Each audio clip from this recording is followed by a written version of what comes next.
आज मिस्टर श्यामनाथ के घर चीफ की दावत थी।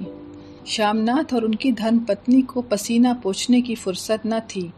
पत्नी ड्रेसिंग गाउन पहने, उलझे हुए बालों का जूड़ा बनाए, मुंह पर फैली हुई सुर्खी और पाउडर को मले, और मिस्टर श्यामनाथ सिगरेट पे सिगरेट फूंकते हुए चीज़ों की फेहरिस्त हाथ में थामे एक कमरे से दूसरे कमरे आ जा रहे थे। आखिर 5 बजते बजते तैयारी मुकम्मल होने लगी। कुर्सियाँ, मेज़, तिपाइयाँ, नैपकिन, फूल सब बरामदे में पहुँच गए। ड्रिंक का इंतज़ाम बैठक में कर दिया गया। अब घर का फालतू सामान अलमारियों के पीछे और पलंगों के नीचे छुपाया जाने लगा। तभी श्यामनाथ के सामने सहसा एक अड़चन खड़ी हो गई। माँ का क्या होगा?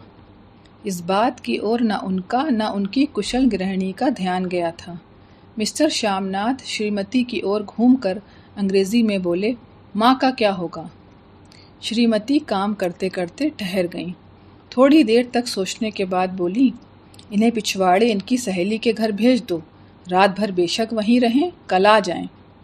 श्यामनाथ सिगरेट मुंह में रखे सिकुड़ी आंखों से श्रीमती के चेहरे की ओर देखते हुए पल भर सोचते रहे, फिर सिर हिलाकर बोले, नहीं, मैं नहीं चाहता कि उस बुढ़िया का आना जाना यहाँ फिर से शुरू हो।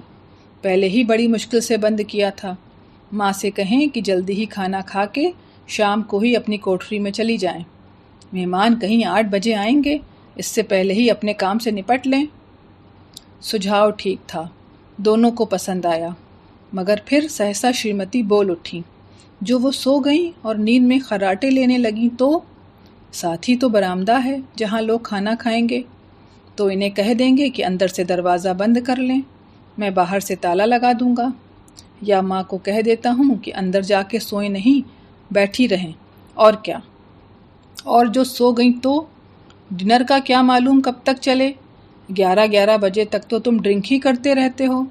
श्यामनाथ कुछ खींच उठे, हाथ झटकते हुए बोले, अच्छी भली यह भाई के पास जा रही थी, तुमने यूं ही खुद अच्छा बनने के लिए बीच में टांग अड़ा दी। वाह, तुम माँ और बेटे की बातों में मैं क्यों बुरी बनूं? तुम जानो और वह जाने। मिस्टर श्यामनाथ चुप रहे। यह मौका बहस का न था, समस्या का हल ढूंढने का था। उन्होंने घूमकर माँ की कोठरी की ओर देखा। कोठरी का दरवाज़ा बरामदे में खुलता था। बरामदे की ओर देखते हुए झट से बोले, मैंने सोच लिया है, और उन्हीं कदमों माँ की कोठरी के बाहर जा खड़े हुए। माँ दीवार के साथ एक चौकी पर बैठी दुपट्टे में मुँह सिर लपेटे माला जप रही थीं। सुबह से तैयारी होती देखते हुए माँ का भी दिल धड़क रहा था। बेटे के दफ्तर का बड़ा साहब घर पर आ रहा है, सारा काम सुबीते से चल जाए। माँ, आज तुम जल्दी खाना खा लेना, मेहमान लोग 7:30 बजे आ जाएंगे। माँ ने धीरे से मुंह पर से दुपट्टा हटाया और बेटे को देखते हुए कहा, आज मुझे खाना नहीं खाना है बेटा, तुम जानते हो ना, मांस मछली बने तो मैं कुछ नहीं खाती। जैसे भी हो अपने काम से जल्दी निपट लेना। अच्छा बेटा। और माँ, हम लोग पहले बैठक में बैठेंगे, उतनी देर तुम यहाँ बरामदे में बैठना, फिर जब हम यहाँ आ जाएं तो तुम गुसल खाने के रास्ते बैठक में चली जाना। माँ अवाक बेटे का चेहरा देखने लगी, फिर धीरे से बोली, अच्छा बेटा। और माँ, आज जल्दी सो नहीं जाना, तुम्हारे खर्राटों की आवाज़ दूर तक जाती है। माँ लज्जित सी आवाज़ में बोली, क्या करूँ बेटा, मेरे बस की बात नहीं है, जब से बीमारी से उठी हूँ नाक से सांस नहीं ले सकती।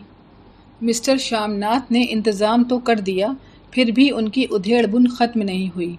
जो चीफ अचानक उधर आ निकला तो 8-10 मेहमान होंगे, देसी अफसर, उनकी स्त्रियां होंगी, कोई भी गुसल खाने की तरफ आ सकता है। क्षोभ और क्रोध में वह झुंझुलाने लगे। एक कुर्सी को उठाकर बरामदे में कोठरी के बाहर रखते हुए बोले, आओ माँ, इस पर ज़रा बैठो तो। माँ माला संभालती, पल्ला ठीक करती उठी और धीरे से कुर्सी पर आकर बैठ गईं। यूं ही नहीं माँ, टांगे ऊपर चढ़ाकर नहीं बैठते, यह खाट नहीं है। माँ ने टांगे नीचे उतार ली, और खुदा के वास्ते नंगे पाँव नहीं घूमना, ना ही वह खड़ाऊँ पहनकर सामने आना। किसी दिन तुम्हारी यह खड़ाऊँ उठाकर मैं बाहर फेंक दूंगा। माँ चुप रही। कपड़े कौन से पहनोगी माँ? जो है वही पहनूंगी बेटा, जो कहे पहन लूँ। मिस्टर श्यामनाथ सिगरेट मुंह में रखे, फिर अधखुली आंखों से माँ की ओर देखने लगे और माँ के कपड़ों की सोचने लगे। श्यामनाथ हर बात में तरतीब चाहते थे। घर का सब संचालन उनके अपने हाथ में था।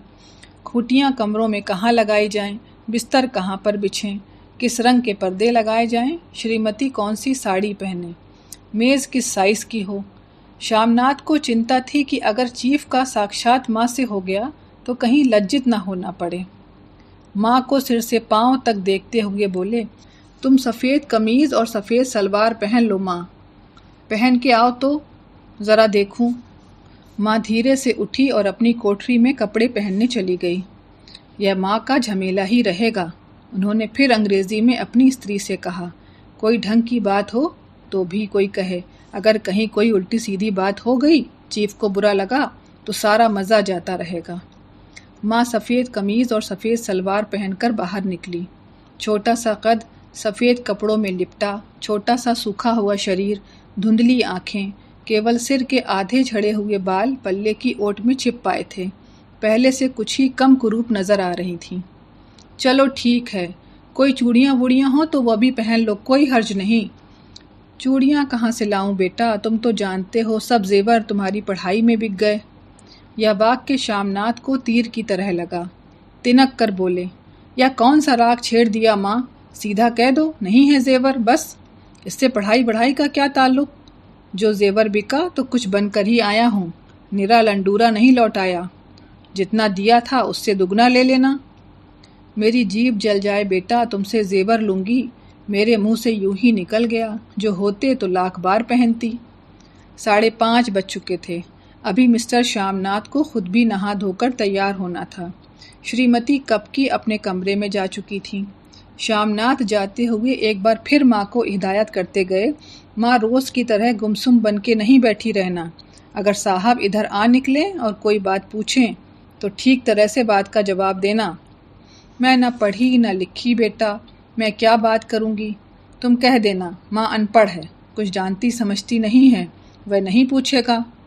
7 बजते बजते माँ का दिल धक धक करने लगा। अगर चीफ सामने आ गया और उसने कुछ पूछा तो वह क्या जवाब देगी। अंग्रेज़ को तो दूर से ही देखकर घबरा उठती थी, तो अमरीकी है, ना मालूम क्या पूछे। मैं क्या कहूँगी।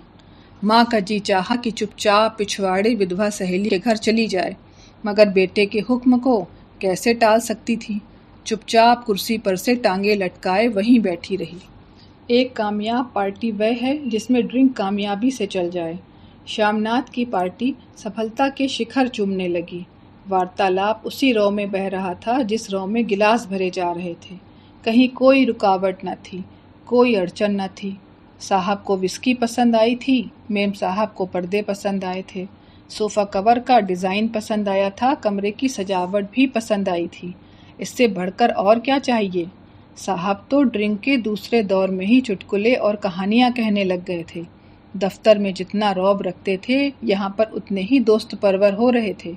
और उनकी स्त्री काला गाउन पहने, गले में सफ़ेद मोतियों का हार, सेंट और पाउडर की महक से ओत-प्रोत कमरे में बैठी सभी देसी स्त्रियों की आराधना का केंद्र बनी हुई थी। बात बात पर हंसती, बात बात पर सिर हिलाती और श्यामनाथ की स्त्री से तो ऐसे बातें कर रही थी जैसे उनकी पुरानी सहेली हों। और इसी रो में पीते पिलाते 10:30 बज गए। वक्त गुजरते पता ही ना चला। आखिर सब लोग अपने अपने गिलासों में से आखिरी घूंट पीकर खाना खाने के लिए उठे और बैठक से बाहर निकले। आगे आगे श्यामनाथ रास्ता दिखाते हुए, पीछे चीफ और दूसरे मेहमान। बरामदे में पहुंचते ही श्यामनाथ सहसा ठिठक गए। जो दृश्य उन्होंने देखा उससे उनकी टांगें लड़खड़ा गईं और क्षण भर में सारा नशा हिरन होने लगा। बरामदे में ऐन कोठरी के बाहर माँ अपनी कुर्सी पर ज्यों की त्यों बैठी थी, मगर दोनों पांव कुर्सी की सीट पर रखे हुए और सिर दाएं से बाएं और बाएं से दाएं झूल रहा था और मुंह में से लगातार गहरे खर्राटों की आवाज़ें आ रही थीं। जब सिर कुछ देर के लिए टेढ़ा होकर एक तरफ को थम जाता तो खर्राटे और भी गहरे हो उठते और फिर जब झटके से नींद टूटती तो सिर फिर दाएं से बाएं झूलने लगता। पल्ला सिर पर से खिसक आया था। माँ के झड़े हुए बाल आधे घंजे सिर पर अस्त व्यस्त बिखर रहे थे। देखते ही श्यामनाथ कुद्र हो उठे। जी चाहा कि माँ को धक्का देकर उठा दें, और उन्हें कोठरी में धकेल दें, मगर ऐसा करना संभव न था। चीफ और बाकी मेहमान पास खड़े थे। माँ को देखते ही देसी अफसरों की कुछ स्त्रियां हंस दीं कि इतने में चीफ ने धीरे से कहा, पुअर डियर। माँ हड़बड़ा के उठ बैठी। सामने खड़े इतने लोगों को देखकर ऐसी घबराई कि कुछ कहते ना बना। छट से पल्ला सिर पर रखती हुई खड़ी हो गईं और ज़मीन को देखने लगीं। उनके पाँव लड़खड़ाने लगे, हाथों की उंगलियां थर-थर कांपने लगीं। माँ, तुम जाके सो जाओ। तुम क्यों इतनी देर तक जाग रही थीं? और खिसियाई हुई नज़रों से श्यामनाथ चीफ की मुंह की ओर देखने लगे। चीफ के चेहरे पर मुस्कुराहट थी। वह वहीं खड़े खड़े बोले, नमस्ते। माँ ने झिझकते हुए अपने में सिमटते हुए दोनों हाथ जोड़े, मगर एक हाथ दुपट्टे के अंदर माला को पकड़े हुए था, दूसरा बाहर। ठीक तरीके से नमस्ते भी न कर पाईं। श्यामनाथ इस पर भी खिन्न हो उठे। इतने में चीफ ने अपना दायां हाथ मिलाने के लिए माँ के आगे किया। माँ और भी घबरा उठी। माँ, हाथ मिलाओ। पर हाथ कैसे मिलाती? दाएं हाथ में तो माला थी। घबराहट में माँ ने बायां हाथ ही साहब के दाएं हाथ में रख दिया। श्यामनाथ दिल ही दिल में जल उठे। देसी अफसरों की स्त्रियां खिलखिलाकर हंस पड़ी। यूं नहीं माँ, तुम तो जानती हो दायां हाथ मिलाया जाता है, दायां हाथ मिलाओ। मगर तब तक चीफ माँ का बायां हाथ ही बार बार हिलाकर कह रहे थे, हाउ डू यू डू। कहो माँ, मैं ठीक हूँ, खैरियत से हूँ। माँ कुछ बड़बड़ाईं। माँ कहती हैं, मैं ठीक हूँ। कहो माँ, हाउ डू यू डू। माँ धीरे से सकुचाती हुई बोली, हाउ डू डू। एक बार फिर कहा उठा। वातावरण हल्का होने लगा। साहब ने स्थिति संभाल ली थी। लोग हंसने चहकने लगे थे। श्यामनाथ के मन का क्षोभ भी कुछ कुछ कम होने लगा था। साहब अपने हाथ में माँ का हाथ अब भी पकड़े हुए थे और माँ सिकुड़ी जा रही थी।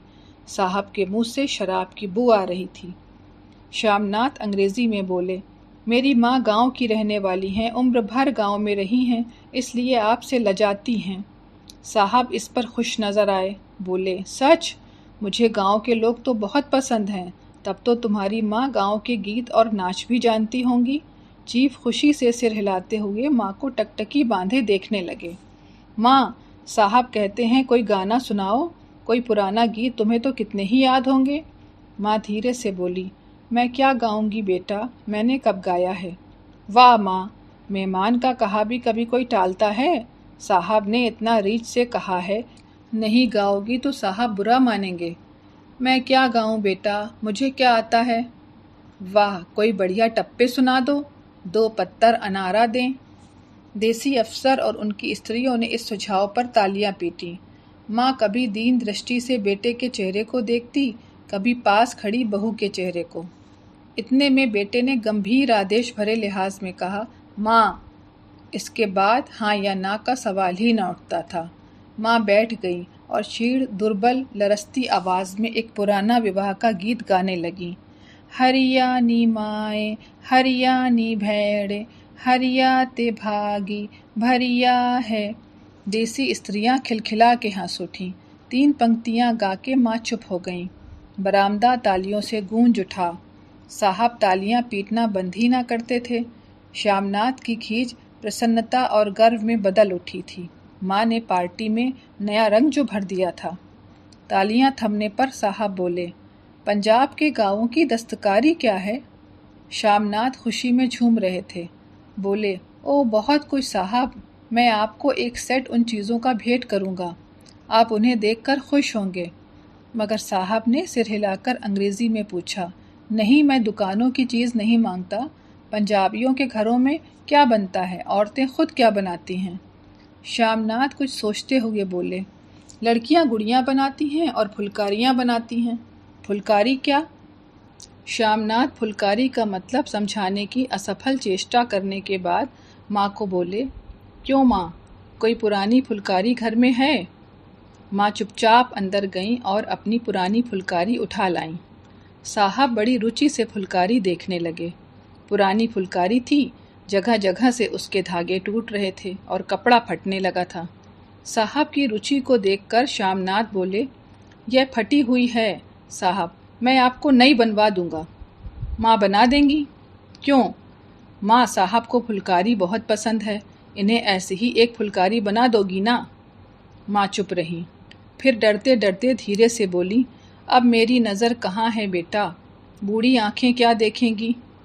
मगर माँ का वाक्य बीच में तोड़ते ही श्यामनाथ साहब को बोले, वह ज़रूर बना देंगी, आप उसे देखकर बहुत खुश होंगे। साहब ने सिर हिलाया, धन्यवाद किया और हल्के हल्के झूमते हुए खाने की मेज़ की ओर बढ़ गए। बाकी मेहमान भी उनके पीछे पीछे हो लिए। जब मेहमान बैठ गए और माँ पर से सबकी आंखें हट गईं, तो माँ धीरे से कुर्सी पर से उठी और सबसे नज़रें बचाती हुई अपनी कोठरी में चली गईं। मगर कोठरी में बैठने की देर थी कि आंखों में छल छल आंसू बहने लगे। वह दुपट्टे से बार बार उन्हें पोंछतीं, पर वह बार बार उमड़ आते, जैसे बरसों का बांध तोड़कर उमड़ आए हों। माँ ने बहुत दिल को समझाया, हाथ जोड़े, भगवान का नाम लिया, बेटे के चुराई होने की प्रार्थना की, बार बार आंखें बंद की, मगर आंसू बरसात के पानी की तरह जैसे थमने में ही न आते थे। आधी रात का वक्त होगा, मेहमान खाना खाकर एक एक करके जा चुके थे। माँ दीवार से सटकर बैठी आंखें फाड़ी दीवार को देखे जा रही थी। घर के वातावरण में तनाव ढीला पड़ चुका था। मोहल्ले की निस्तब्धता श्यामनाथ के घर भी छा चुकी थी। केवल रसोई में प्लेटों के खनकने की आवाज़ आ रही थी। तभी सहसा माँ की कोठरी का दरवाज़ा ज़ोर से खटकने लगा। माँ, दरवाज़ा खोलो। माँ का दिल बैठ गया, हड़बड़ा कर उठ बैठी। क्या मुझसे फिर कोई भूल हो गई? माँ कितनी देर से अपने आप को कोस रही थी कि क्यों उन्हें नींद आ गई, क्यों वह ऊँघने लगीं। क्या बेटे ने अभी तक क्षमा नहीं किया? माँ उठी और कांपते हाथों से दरवाज़ा खोल दिया। दरवाज़ा खुलते ही श्यामनाथ झूमते हुए आगे बढ़ाए और माँ को आलिंगन में भर लिया। ओ अम्मी, तुमने तो आज रंग ला दिया। साहब तुमसे इतना खुश हुआ कि क्या कहूँ। ओ अम्मी, अम्मी। माँ की छोटी सी काया सिमट कर बेटे के आलिंगन में छिप गई। माँ की आंखों में फिर आंसू आ गए। उन्हें पोंछती हुई धीरे से बोली, बेटा तुम मुझे हरिद्वार भेज दो, मैं कब से कह रही हूँ। श्यामनाथ का झूमना सहसा बंद हो गया और उनकी पेशानी पर फिर तनाव के बल पड़ने लगे। उनकी बाहें माँ के शरीर पर से हट आईं। क्या कहा माँ? यह कौन सा राग तुमने फिर छेड़ दिया? श्यामनाथ का क्रोध बढ़ने लगा था। बोलते गए, तुम मुझे बदनाम करना चाहती हो ताकि दुनिया कहे कि बेटा माँ को अपने पास नहीं रख सकता। नहीं बेटा, अब तुम अपनी बहू के साथ जैसा मन चाहे रहो। मैंने अपना खा पहन लिया, अब यहाँ क्या करूँगी? जो थोड़े दिन जिंदगानी के बचे हैं, भगवान का नाम लूँगी। तुम मुझे हरिद्वार भेज दो। तुम चली जाओगी तो फुलकारी कौन बनाएगा? साहब से तुम्हारे सामने ही फुलकारी देने का इकरार किया है। मेरी आंखें अब नहीं हैं बेटा जो फुलकारी बना सकूं। तुम कहीं और से बनवा लो या बनी बनाई ले लो। माँ, तुम मुझे धोखा दे के यूँ चली जाओगी, मेरा बनता काम बिगाड़ोगी। जानती नहीं साहब खुश होगा तो मुझे तरक्की मिलेगी। माँ चुप हो गई। फिर बेटे की मुंह की ओर देखती हुई बोली, क्या तेरी तरक्की होगी? क्या साहब तेरी तरक्की कर देगा? क्या उसने कुछ कहा है? कहा नहीं, मगर देखती नहीं कितना खुश हो गया है। कहता था जब तेरी माँ फुलकारी बनाना शुरू करेंगी तो मैं देखने आऊँगा कि कैसे बनाती हैं। जो साहब खुश हो गया तो मुझे इससे बड़ी नौकरी मिल सकती है, मैं बड़ा अफसर बन सकता हूँ। माँ के चेहरे का रंग बदलने लगा। धीरे धीरे उनका झुर्रियों भरा मुंह खिलने लगा। आंखों में हल्की हल्की चमक आने लगी। तो तेरी तरक्की होगी बेटा। तरक्की यूं ही हो जाएगी। साहब को खुश रखूँगा तो कुछ करेगा, वरना उसकी खिदमत करने वाले और थोड़े हैं। तो मैं बना दूंगी बेटा, जैसे बन पड़ेगा बना दूंगी। और माँ दिल ही दिल में फिर बेटे के उज्जवल भविष्य की कामनाएं करने लगी। और मिस्टर श्यामनाथ, अब सो जाओ माँ कहते हुए तनिक लड़खड़ाते हुए अपने कमरे की ओर घूम गए।